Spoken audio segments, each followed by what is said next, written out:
Hello everybody, I am Fluorescent Zebra. Welcome back to my tutorial series on forestry bees.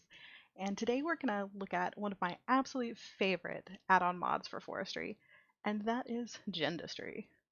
Now, you might think, that name, it sounds so interesting, like a combination of genetics and in industry? You'd be right!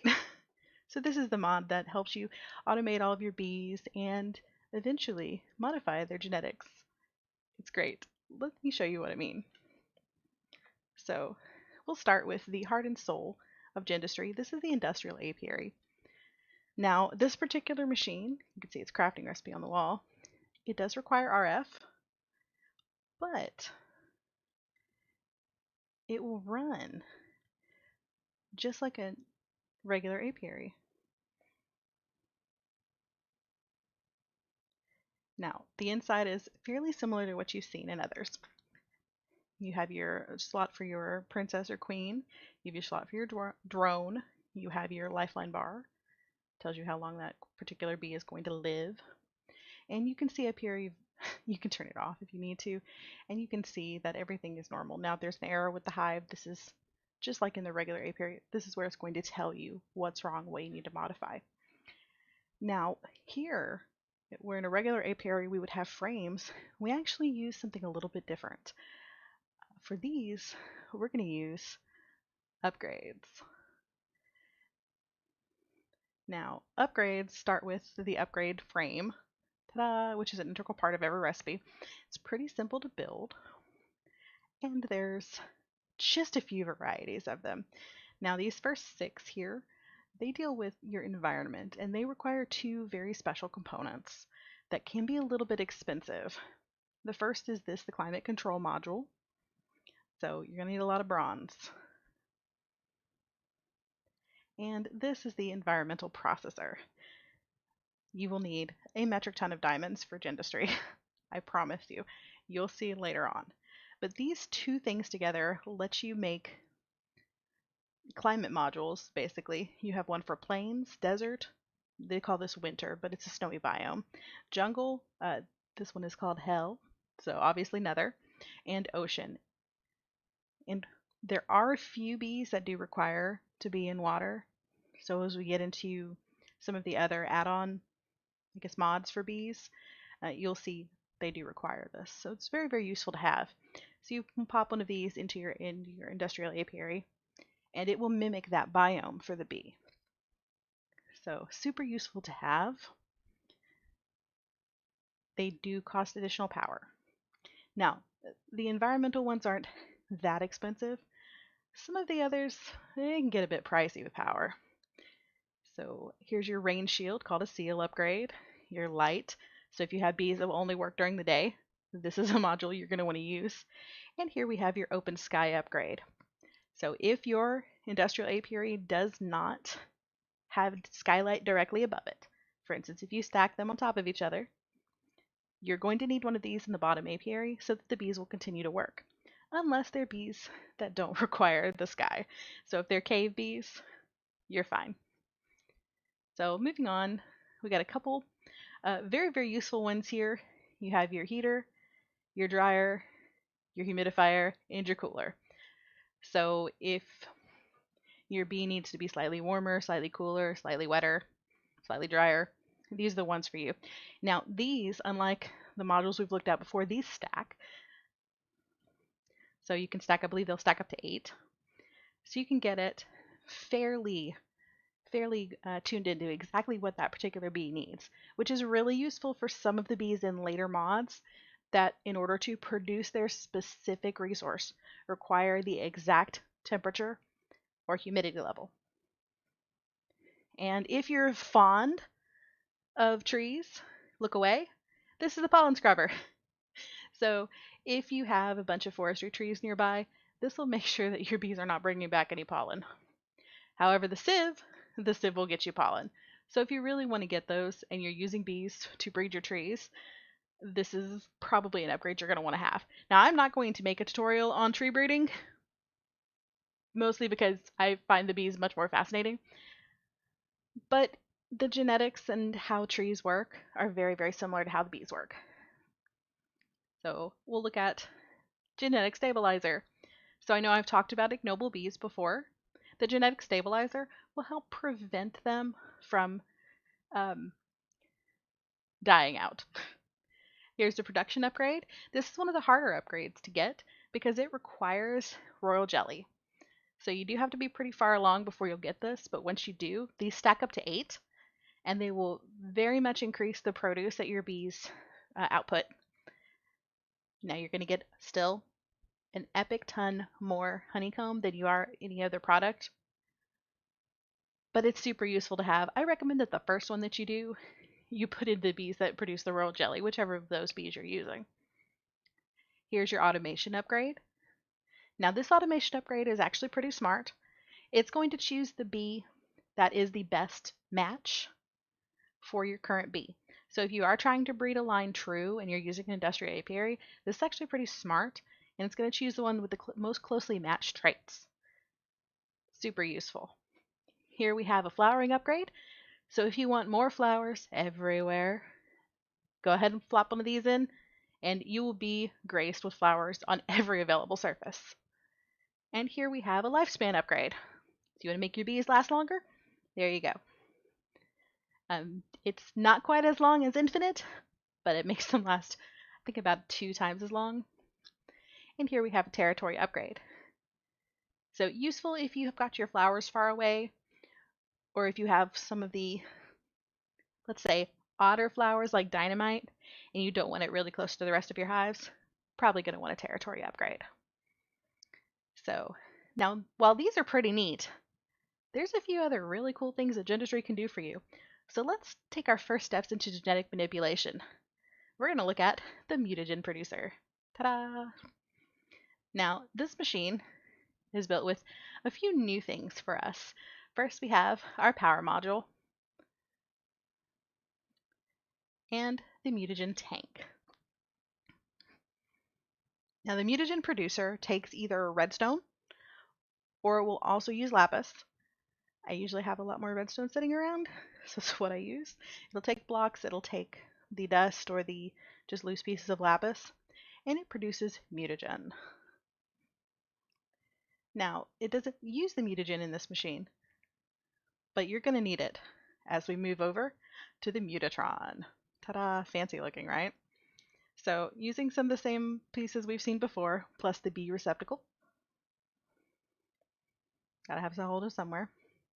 And this is the introduction of the genetics processor. Now, the genetics processor is a piece that you will need for every other Gendustry machine. I think except one. You're going to need a lot of diamonds. I wasn't even kidding.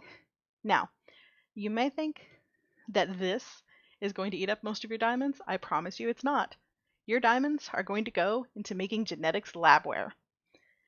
Now you get 16 for 1 diamond, but once you start mass producing bees and mass processing bees, you are going to go through this stuff like candy in the rain. Candy and acid rain even. They go really fast. Let me show you what I mean. So the Mutatron lets me take 2 bees, a princess and a drone. This will not work with queens, but I can throw them both in here, and it takes a little bit of mutagen and one of our labware, and it's going to produce as a hybrid. So this should be a common bee. Ta-da!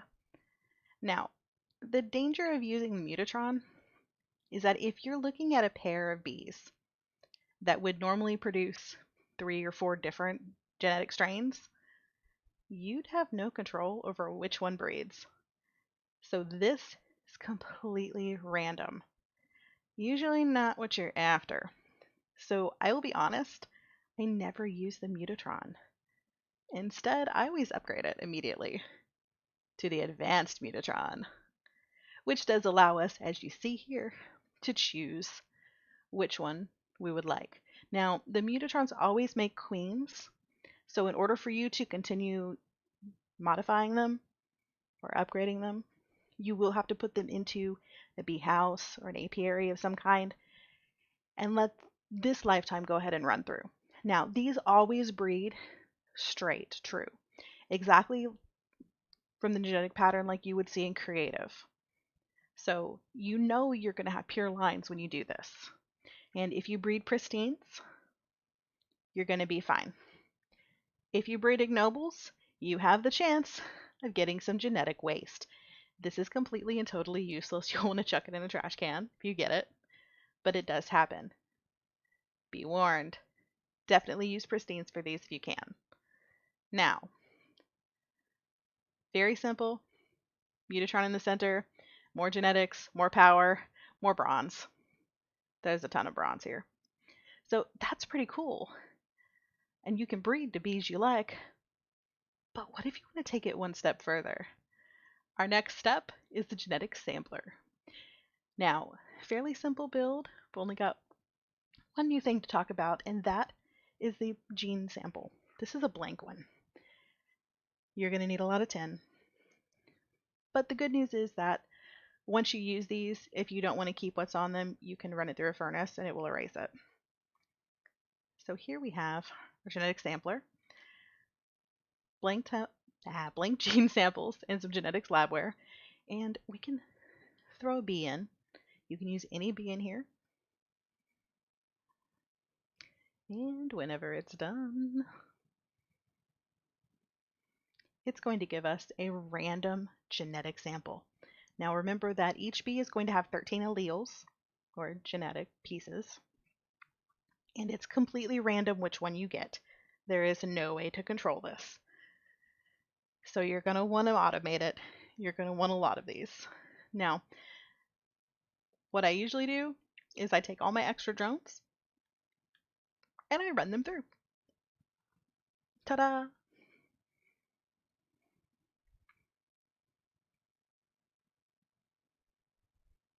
See if we get anything good. Flowering slower. Well, there you go. So that's really useful. What do you do with the samples? Well, you stick them in a genetic template. Now, this is a genetic imprinter. So let me grab some guys out of here. So here's a blank template, and here's a gene sample. We're going to use this common one here. Right, creative has now. Where'd you take that out?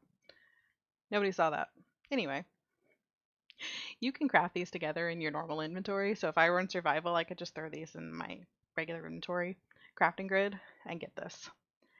You'll see that when I craft this together, I now have one chromosome, they call them. So if I were to take this template and put it in here and throw this princess in, what I'm going to get on the other side is a common princess that has all of the other traits that that forest bee had when I put it in.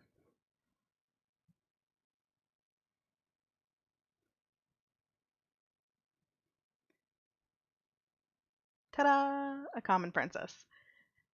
Now, this is really useful when you have to have a particular kind of bee to breed to get a certain offspring.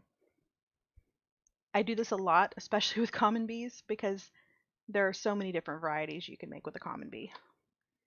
I mean, if we look at all the different breeds that you can get from it, there's 10 pages. There's an absolute ton. So very, very useful to have to be able to do that. This will also work with drones. It will not work with queens. So if you do have a queen, it won't work, sorry.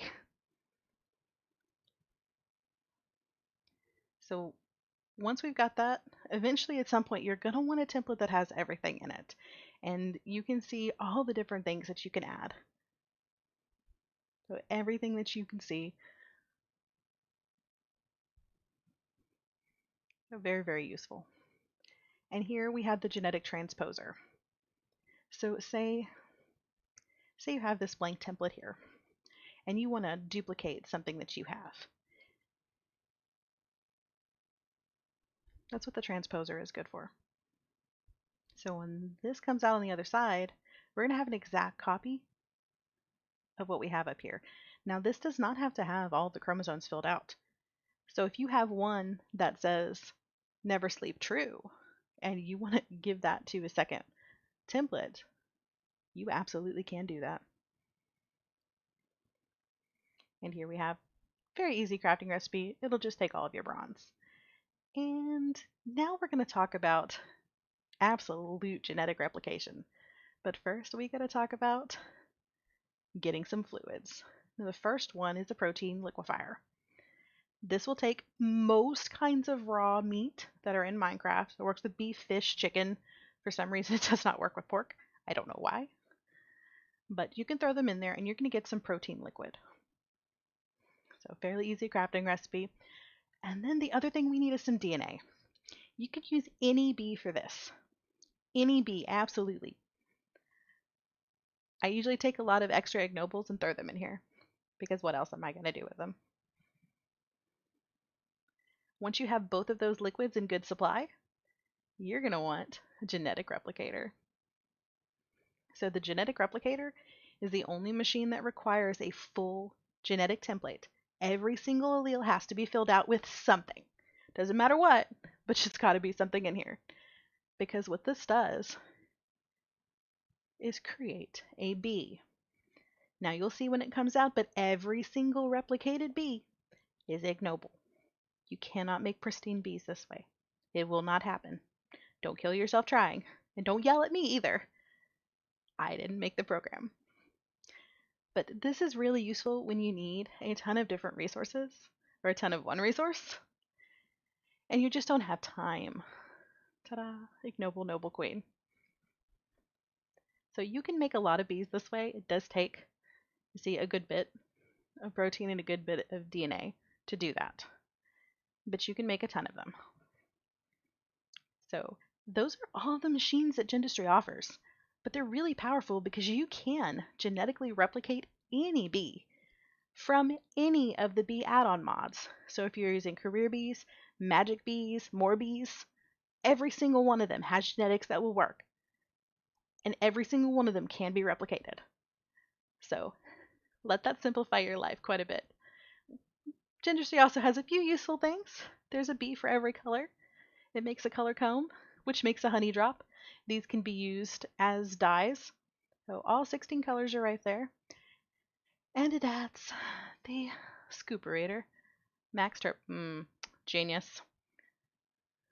Let me go get it. Ta-da! Scooperator MX200 Turbo. I love this thing. It's a scoop that runs on RF, so it never breaks. So useful when you need to go out and smack 6,000 hives. So that's it. That's all. Gendustry is a really simple mod. There's not much to it, but it's so powerful. Yes, you'll use all of your bronze and every diamond you ever come across, but it's so worth it. Once you have those diamond bees, once you have the bronze bees, you're set. So go out, enjoy, replicate, mess with genetics, become a mad scientist. Just have fun. Thanks for watching. Y'all have a fantastic night.